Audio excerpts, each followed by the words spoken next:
start menu yang search box yang nggak keluar ya kayak ini. Kita klik sini atau kita klik ini juga sama saja.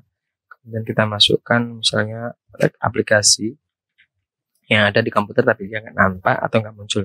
Nah, caranya adalah kita tekan tombol window, kemudian tombol R bersamaannya. Kemudian kita ketikkan di sana PowerShell. Nah, oke.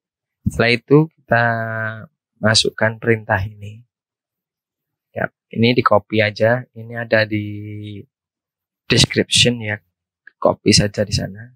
Nah, copy dari deskripsi, nah kita paste di sini. Enter.